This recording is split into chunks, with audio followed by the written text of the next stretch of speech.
Bab 27. Penyamun bagian 1. Galuh berjalan menyusuri hutan bersama Asep menuju perkampungan tempat di mana dia tinggal.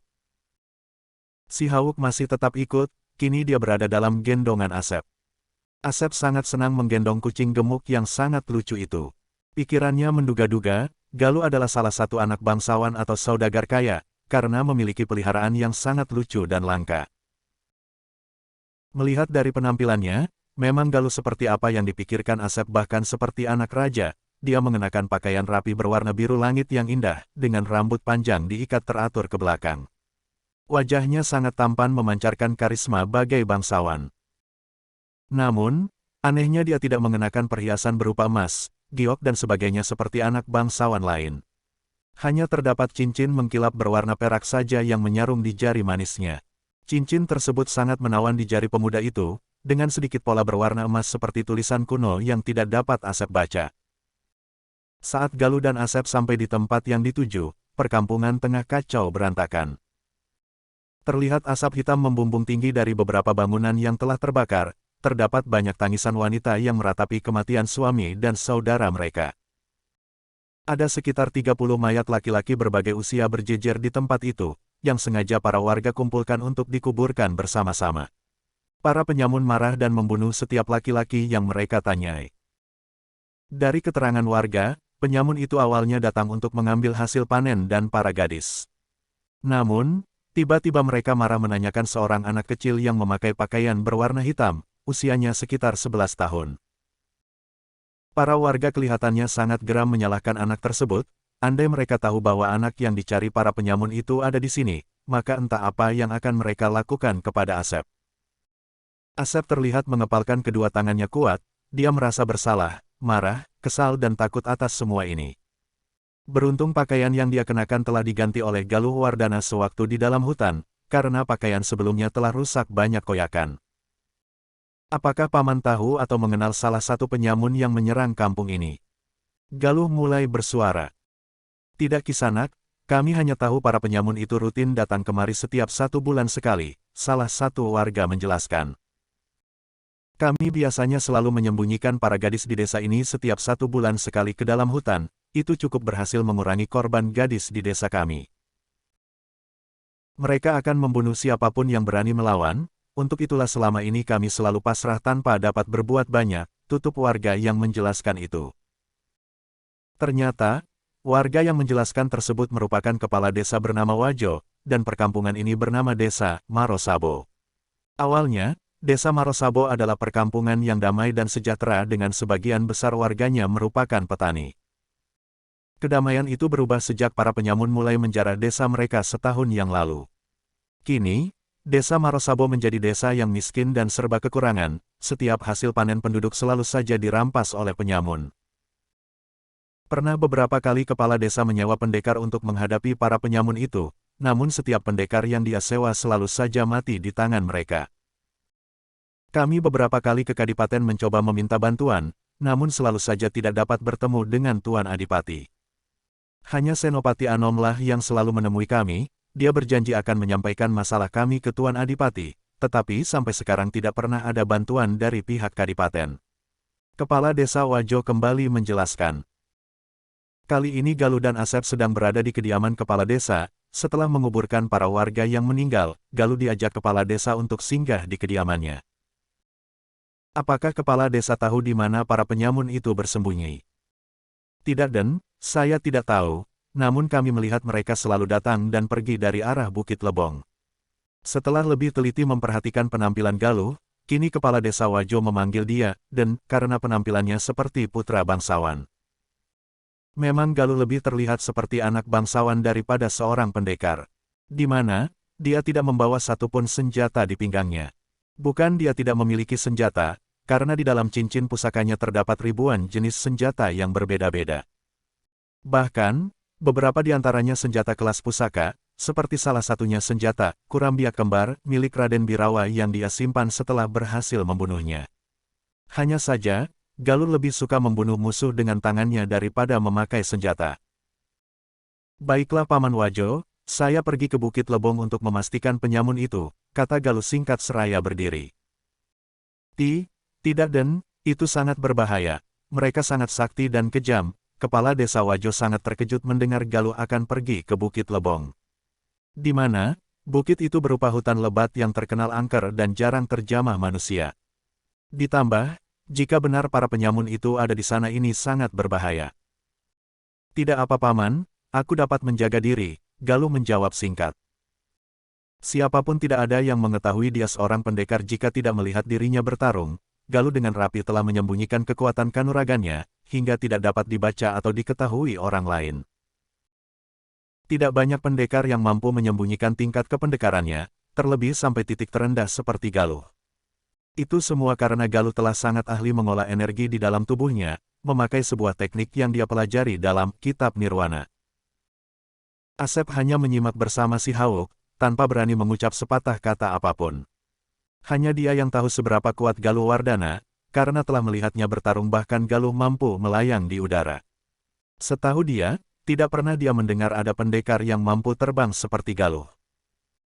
Tunggu Den, itu sangat berbahaya sekali, kembali Kepala Desa Wajo memperingatkan. Percayalah Paman, tidak akan terjadi hal buruk padaku. Galuh hanya tersenyum, dan mulai melangkah keluar bersama Asep dan si Hawk. Kepala Desa Wajo hanya bisa berdiri mematung, tidak tahu harus bagaimana lagi memperingati pemuda itu. Dan, tunggu dulu. Kembali dia mencegah langkah Galuh. Ada apa lagi Paman? Galuh menaikkan suaranya karena kesal, sudah 3 kali langkahnya tertahan oleh Kepala Desa Wajo, ya memang Galuh bukan tipe orang yang sabaran. Den, apakah Aden tahu letak Bukit Lebong? Wajo sedikit bergetar khawatir telah menyinggung anak muda di depannya. Dia merasa segan jika benar Galuh putra seorang bangsawan. Galuh hanya bisa nyengir menunjukkan senyum bodohnya, sambil menggaruk tengkuk yang tidak gatal. Hehehe, tidak Paman. Melihat itu, Asep hanya bisa menggeleng kepala pelan dengan tingkah pendekar sakti di depannya. Si Hawk bersuara entah apa maksud perkataannya, mungkin saja dia mengutuk tuannya yang bodoh. Galuh masih tetap cengengesan merasa memang dia sangat bodoh, sementara Kepala Desa Wajo menarik nafas panjang merasa bingung dengan pemuda itu. Bukit Lebong ada di sebelah selatan Desa Marosabo dan, jaraknya 20 hari perjalanan jika ditempuh dari sini, Wajo menjelaskan kepada Galuh. Tidak ada lagi yang bisa dia lakukan untuk orang keras kepala itu, selain membantunya menunjukkan arah. Bab 28. Penyamun bagian 2. Si Hawk kembali bersuara. Iya, ayo berangkat. Seakan mengerti ucapan si Hawk, Galuh menjawabnya.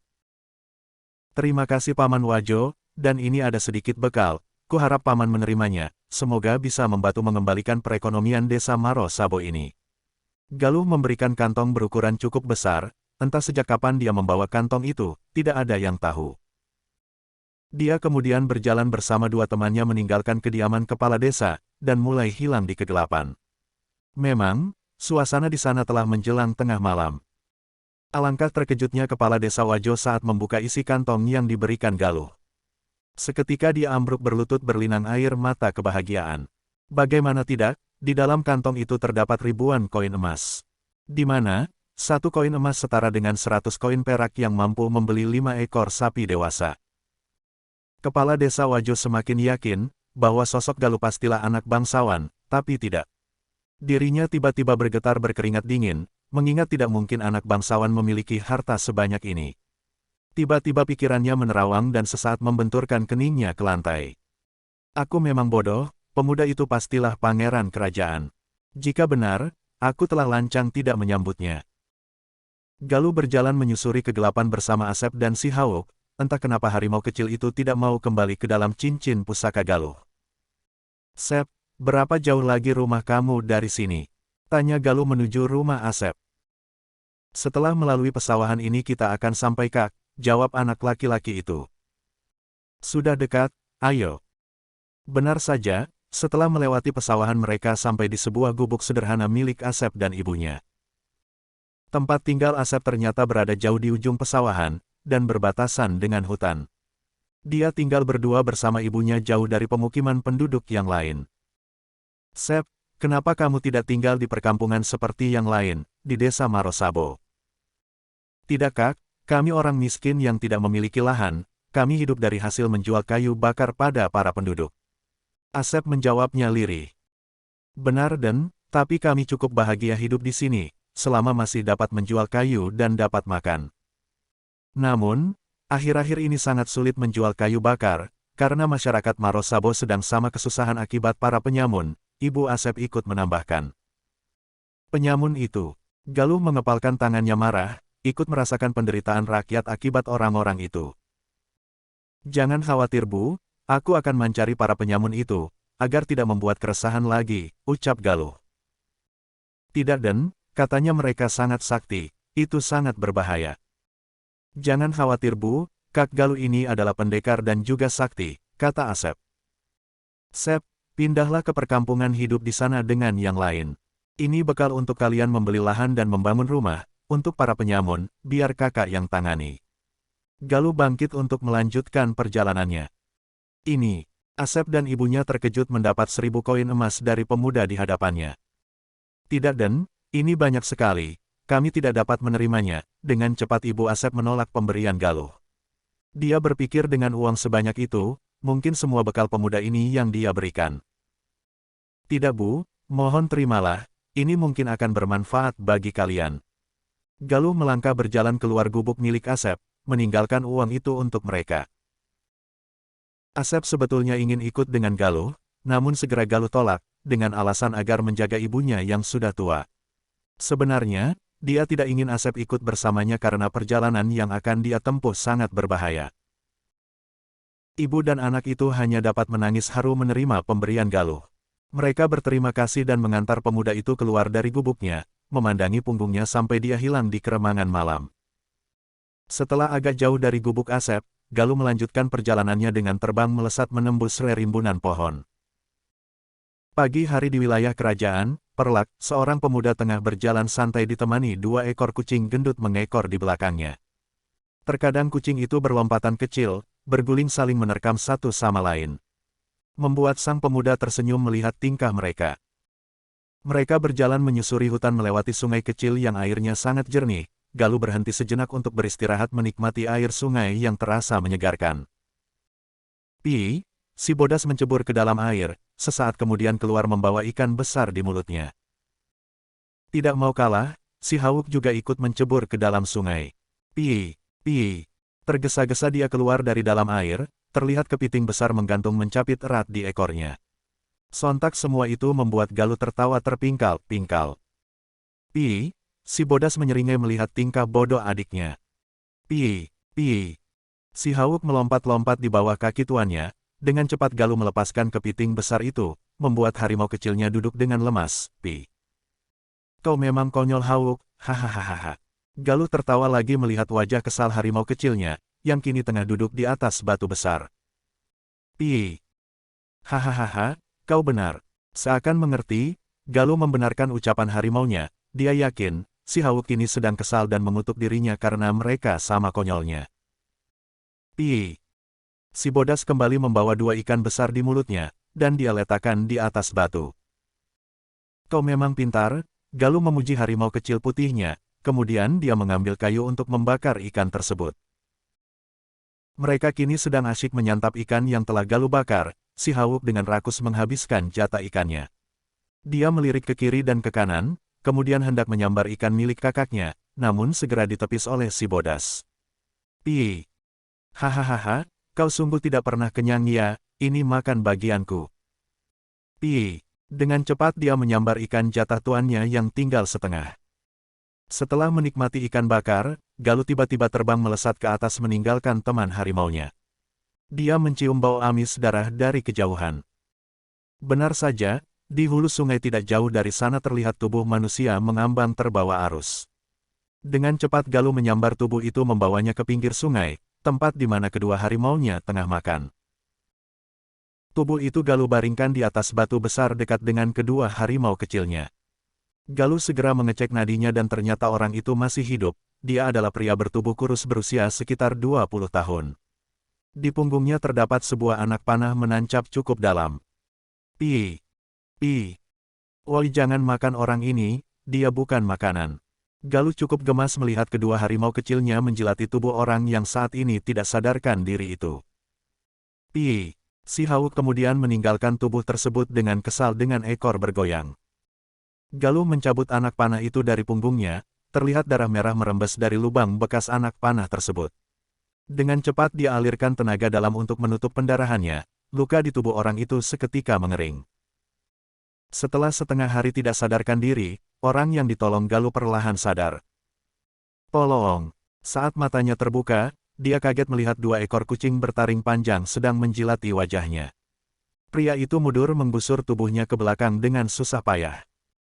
Tenanglah Kisanak, mereka tidak akan memakanmu. Terdengar suara seorang anak muda berbicara di bawah batu. Bersambung.